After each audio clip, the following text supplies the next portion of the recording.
Et c'est parti. The setup for the game. First of all, everything you see here is not the final product. It's a prototype sent me by John Poniski to review the game. A beautiful prototype. It is a GMT game. GMT games are always great, so consider that. The setup for the Indian player is very easy.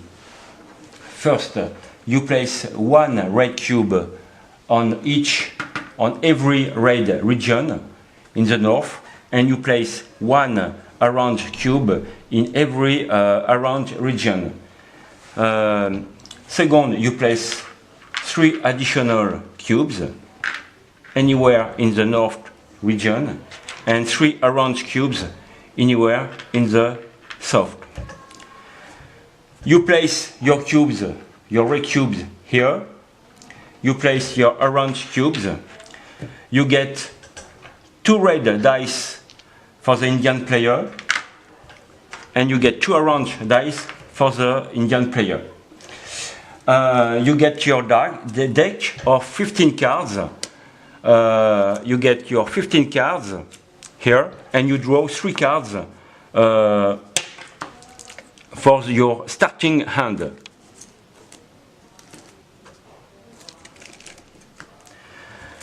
The same for the South tribes.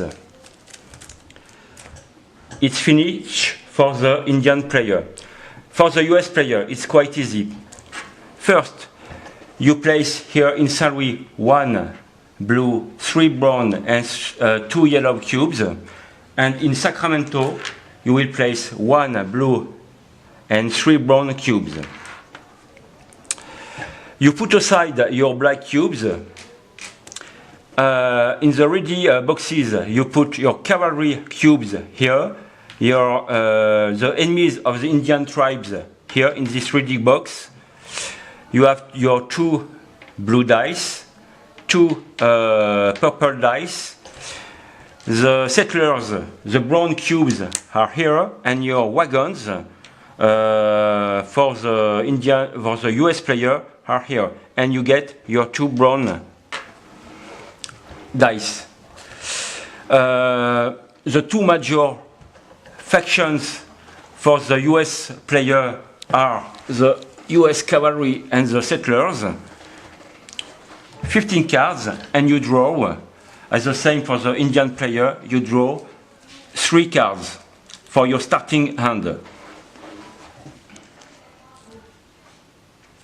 Now you are ready to begin. Before, we should talk about the ending conditions, because in this game there are 2 ending conditions. First, when a player plays its last card of the deck, you finish the round and the game will be ending. Second conditions, if the US player completes the construction of the railroad, the game will be ending at the end of the round. Now we have to focus on the disc. You get 7 discs. Et c'est bon. You get your 7 discs, which represent the turn order and the activation of the different factions.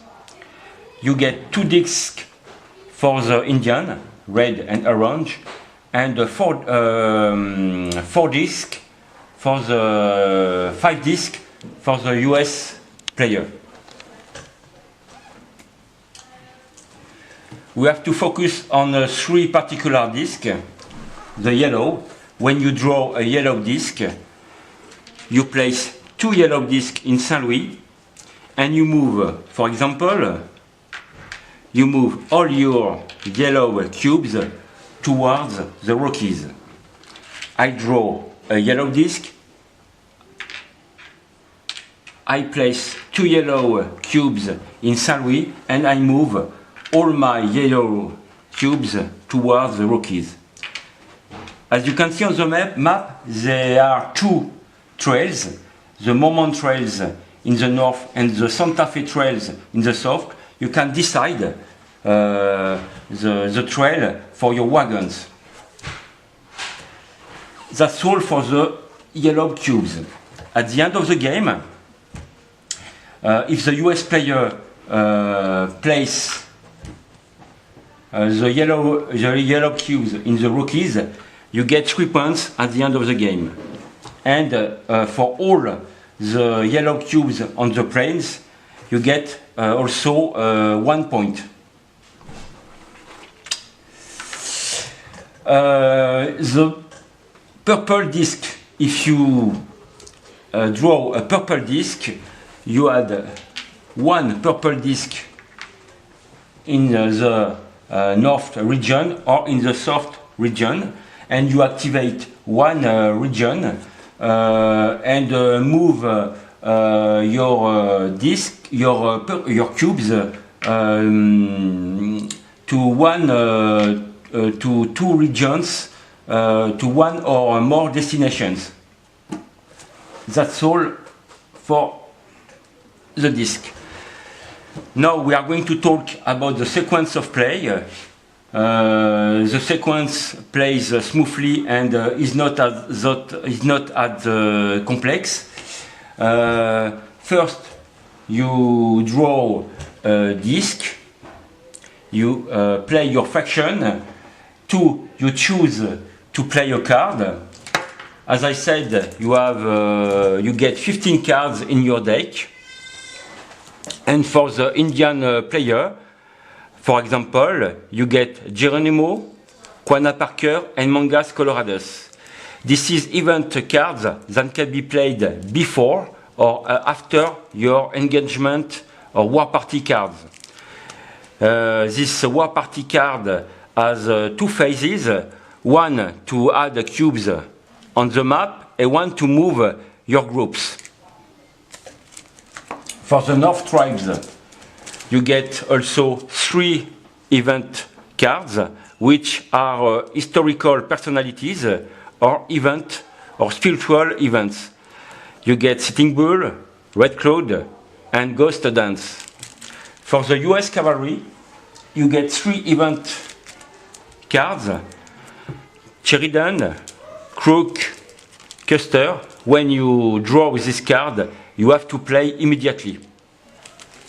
And for the settlers, you get 4 event cards, Adobe Walls, which is a bad event for the Indian player, Iron Horse, Gold, and Safe Passage.